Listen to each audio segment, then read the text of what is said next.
SK news Mulbagal digital ಸುದ್ದಿವಾಹಿನಿಗೆ ಸ್ವಾಗತ. ಅಧ್ಯಕ್ಷ ಆಗಿರ್ತಕ್ಕಂಥ ದಾಮೋದರ್ ಅವರೇ, ರವಿ ಅವರೇ, ಇನ್ನು ಸಮಯ ಅಭಾವ ಇರೋದ್ರಿಂದ ಎಲ್ಲರ ಹೆಸರನ್ನು ತಗೊಳ್ತಾ ವೇದಿಕೆಯಲ್ಲಿರ್ತಕ್ಕಂಥ ನಮ್ಮ ಶ್ರೀರಾಮಣ್ಣವರೇ, ಆನಂದ್ ಅವರೇ ಮತ್ತು ವೇದಿಕೆಯಲ್ಲಿರ್ತಕ್ಕಂಥ ಎಲ್ಲ ನನ್ನ ಅಚ್ಚುಮೆಚ್ಚಿನ ಗುರು ವೃಂದದವರೇ, ವೇದಿಕೆಯ ಒಂದು ಮುಂಭಾಗದಲ್ಲಿ ಆಸೀನರಾಗಿರ್ತಕ್ಕಂಥ ನನ್ನ ಅಚ್ಚುಮೆಚ್ಚಿನ ಎಲ್ಲ ಶಿಕ್ಷಕ ಬಂಧುಗಳೇ, ಪ್ರೀತಿಯ ಮಕ್ಕಳೇ, ಇದು ನನಗೆ ಗೊತ್ತಿದೆ, ಇದು ಸಮಯ ಬಹಳ ಕಡಿಮೆ ಇದೆ, ಇದು ಮಾತಾಡುವಂತ ವೇದಿಕೆನೂ ಅಲ್ಲ. ಅದು ಒಂದು ಕೆಲವಾರು ಮಾತನ್ನ ಮಾತಾಡಿ ನನ್ನ ಮಾತನ್ನು ಮುಗಿಸ್ತಾನೆ. ಆದ್ಮೇಲೆ ಸಾಕ್ರೆಟಿಸ್ ಅವರು ಒಂದು ಮಾತಾಡಿದ್ರು, ಅಜ್ಞಾನದಿಂದ ಜ್ಞಾನದ ಕಡೆಗೆ, ಅನಾಗರಿಕತೆಯಿಂದ ನಾಗರಿಕತೆ ಕಡೆಗೆ, ಕತ್ತಲಿಂದ ಬೆಳಕಿನತ್ತ ಒಬ್ಬ ಮನುಷ್ಯನನ್ನ ಕೊಂಡೊಯ್ತಕ್ಕಂತ ಶಕ್ತಿ ಶಿಕ್ಷಣಕ್ಕೆ ಮಾತ್ರ ಇದೆ ಅಂತ. ಒಬ್ಬ ಮನುಷ್ಯ ಅಜ್ಞಾನದಲ್ಲಿ ಬಳಲ್ತಾ ಇದ್ರೆ ಅವನು ಶಿಕ್ಷಣ ಕೊಟ್ಟರೆ ಅವನ ಜ್ಞಾನವಂತನಾಗ್ತಾನೆ. ಅನಾಗರಿಕತೆಯಿಂದ ಬಳಲ್ತಾ ಇರ್ತಕ್ಕಂಥ ಒಬ್ಬ ಮನುಷ್ಯನಿಗೆ ಶಿಕ್ಷಣ ಕೊಟ್ರೆ ಅವನು ನಾಗರಿಕತೆನಾಗ್ತಾನೆ. ಮನುಷ್ಯನಲ್ಲಿ ಕತ್ತಲು ಆವರಿಸಿಕೊಂಡಿದ್ರೆ ಅವನು ಶಿಕ್ಷಣ ಕೊಟ್ರೆ ಬೆಳಕನ್ನ ಕಾಣ್ತಾನೆ. ಇಷ್ಟೆಲ್ಲ ಬದಲಾವಣೆಗಳು ಮನುಕುಲದಲ್ಲಿ ಬರಬೇಕಾದ್ರೆ ಶಿಕ್ಷಣ ಅಗತ್ಯ ಅಂತಕ್ಕಂಥ ಮಾತನ್ನ ಸಾಕ್ರೆಟಿಸ್ ಅವರು ಹೇಳಿ, ಅಂತ ಪರಮ ಪವಿತ್ರವಾಗಿರ್ತಕ್ಕಂಥ ಶಿಕ್ಷಣವನ್ನು ಬೋಧನೆ ಮಾಡ್ತಾ ಇರ್ತಕ್ಕಂಥ ಶಿಕ್ಷಕ ಬಂಧುಗಳಿಗೆ ನನ್ನ ಅನಂತ ನಮನಗಳನ್ನ ಹೇಳಕ್ಕೆ ಇಷ್ಟಪಡ್ತೇನೆ. ನಾನು ಈ ಸಂದರ್ಭದಲ್ಲಿ ಒಂದೇ ಒಂದು ಮಾತು ಹೇಳಲಿಕ್ಕೆ ಇಷ್ಟಪಡ್ತೀನಿ. ಪ್ರತಿಭೆ ಯಾರ ಸತ್ತು ಅಲ್ಲ.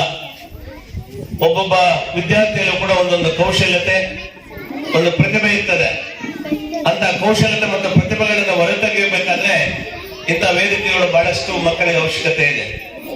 ಇವತ್ತು ಮಕ್ಕಳು ತಮ್ಮ ವಿವಿಧ ರೀತಿಯಲ್ಲಿ ತಮ್ಮ ಏನು ಈ ಒಂದು ಕಾರ್ಯಕ್ರಮ ಆಗಮಿಸಿದ್ದಾರೆ, ಅವರೆಲ್ಲ ನೋಡಿದ್ರೆ ಖುಷಿ ಆಗ್ತದೆ.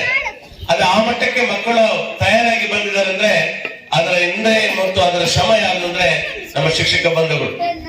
ಇವತ್ತು ಶಿಕ್ಷಕರು ಎಷ್ಟು ಕಾತುರಾಗಿ ಬಂದಿದ್ದಾರೆ ಅಂತ ಹೇಳಿದ್ರೆ, ನಮ್ಮ ಮಕ್ಕಳು ಪ್ರೈಸ್ ತಗೋಬೇಕು, ನಮ್ಮ ಮಕ್ಕಳು ಒಳ್ಳೆಯ ಒಂದು ಪ್ರತಿಭೆಯನ್ನ ಇಲ್ಲಿ ವ್ಯಕ್ತಪಡಿಸಬೇಕು, ತಮ್ಮ ಸ್ವಂತ ಮಕ್ಕಳು ಯಾವ ರೀತಿ ಅವರು ಆರೈಕೆ ಮಾಡ್ತಾರೋ ಆ ರೀತಿಯಲ್ಲಿ ಮಕ್ಕಳನ್ನ ತಯಾರಿ ಮಾಡಿ ಕರ್ಕೊಂಡು ಬಂದಿರ್ತಕ್ಕಂಥದ್ದು ಇಲ್ಲಿ ನಮಗೆ ಎದ್ದು ಕಾಣ್ತಾ ಇರ್ತಕ್ಕಂಥದ್ದು. ಒಂದು ವಿಚಾರವನ್ನು ನಾನು ಈ ಸಂದರ್ಭದಲ್ಲಿ ಹೇಳ್ತೇನೆ, ಪೋಷಕರೊಂದಿಗೆ ಇದ್ದೇನೆ. ಬಡತನ ವಿದ್ಯಾಭ್ಯಾಸಕ್ಕೆ ಮಾನದಂಡವಾಗಬಾರದು. ಯಾವತ್ತು ವಿದ್ಯಾಭ್ಯಾಸಕ್ಕೆ ಬಡತನ ಅಡ್ಡ ಬರಬಾರದು. ಯಾಕಂದ್ರೆ ಭಾರತ ದೇಶದ ಇತಿಹಾಸದ ಒಂದು ಚರಿತ್ರೆಗಳನ್ನ ನಾವು ನೋಡಿದಾಗ, ಆದ ಒಂದು ಚರಿತ್ರೆ ನಾವು ಮೆಲುಕು ಹಾಕಿದಾಗ, ಒಂದು ಕಾಲದಲ್ಲಿ ಬ್ರಿಟಿಷರು ನಮಗೆ ಹೇಳಿದ್ರು, ಭಾರತೀಯರು ಸ್ವಾತಂತ್ರ್ಯ ಸಂಗ್ರಾಮ ನಡೀತಿರಬೇಕಾದ್ರೆ ಏನಕ್ಕೆ ಭಾರತೀಯರು ಸ್ವಾತಂತ್ರ್ಯ ಅಂತ ಪರಿತಪಿಸ್ತಾ ಇದ್ದಾರೆ, ಅವರಿಗೆ ಒಂದು ಸಂವಿಧಾನವನ್ನು ರಚಿಸಿಕೊಡ್ತಕ್ಕಂಥ ಪ್ರಬುದ್ಧರಲ್ಲ ದಂಡರು ನಮ್ಮನ್ನ. ಆದ್ರೆ ಒಂದು ಬಡತನದಲ್ಲಿ ಹುಟ್ಟಿ ಅನೇಕ ಅಪಮಾನಗಳನ್ನು ಎದುರಿಸಿ ಅನೇಕ ನೋವುಗಳನ್ನು ಜೀವನದಲ್ಲಿ ಅನುಭವಿಸಿ ಒಂದು ಭವ್ಯವಾದಂತ ಸಂವಿಧಾನ ರಚನೆ ಮಾಡಿಕೊಟ್ಟಂತ ಬಿ ಆರ್ ಅಂಬೇಡ್ಕರ್ ಅವರು ಒಂದು ಬಡತನ ಮನದಲ್ಲಿ ಹುಟ್ಟಿದಂತವ್ರು. ಅಂತ ಬಡತನ ಮಾಡಿದ ಮನದಲ್ಲಿ ಹುಟ್ಟಿ ಒಂದು ಒಳ್ಳೆ ಇತಿಹಾಸವನ್ನು ಸೃಷ್ಟಿ ಮಾಡಿ, ಅಷ್ಟೇಕೆ ಸರ್ ಎಂ ವಿಶ್ವೇಶ್ವರಯ್ಯ ಬಡತನದಲ್ಲಿ ಹುಟ್ಟಂತವ್ರು. ಬೀದಿ ಲೈಟಿಂಗ್ನಲ್ಲಿ ವಿದ್ಯಾರ್ಜನೆ ಮಾಡಿ ವಿಶ್ವವಿಖ್ಯಾತ ಇಂಜಿನಿಯರ್ ಹಚ್ಕೊಂಡಂತ ಸರ್ ಎಂ ವಿಶ್ವೇಶ್ವರಯ್ಯ ಅವರು. ಇಂಥ ಚರಿತ್ರೆಗಳನ್ನ ನಾವು ಮೆಲುಕು ಹಾಕಿ ಹೋಗ್ತಾ ಇದೆ. ನಮ್ಗೆ ಇಲ್ಲಿ ಏನು ಮನ್ನಟ್ಟಾಗ್ತದೆ ಅಂತ ಹೇಳಿದ್ರೆ ಯಾವತ್ತು ಬಡತನ ಮಾನದಂಡವಾಗಬಾರದು.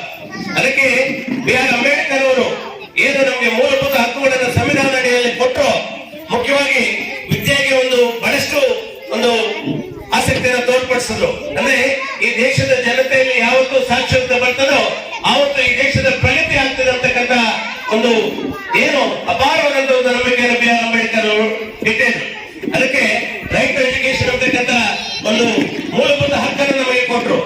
ಸೊ ನಾನು ಈ ಸಂದರ್ಭದಲ್ಲಿ ಹೇಳ್ತಕ್ಕಂಥದ್ದು, ನಾವೆಲ್ಲರೂ ಕೂಡ ಪೋಷಕರು ಏನಿದ್ದೀರಿ, ನಿಮ್ಮಲ್ಲಿ ನಾನು ಒಂದು ಕಿವಿ ಮಾತಾಡ್ತಕ್ಕಂಥದ್ದು, ಮಕ್ಕಳಿಗೆ ನೀವು ಆಸ್ತಿ ಮಾಡಬೇಡಿ, ಆಗ ಮಕ್ಕಳನ್ನ ಆಸ್ತಿಯನ್ನಾಗಿ ಮಾಡಿ. ಇವತ್ತು ಒಂದು ತಂದೆ ತಾಯಿಗಳು ಮನಸ್ಸು ಮಾಡಿದ್ರೆ ಅವ್ರು ಏನ್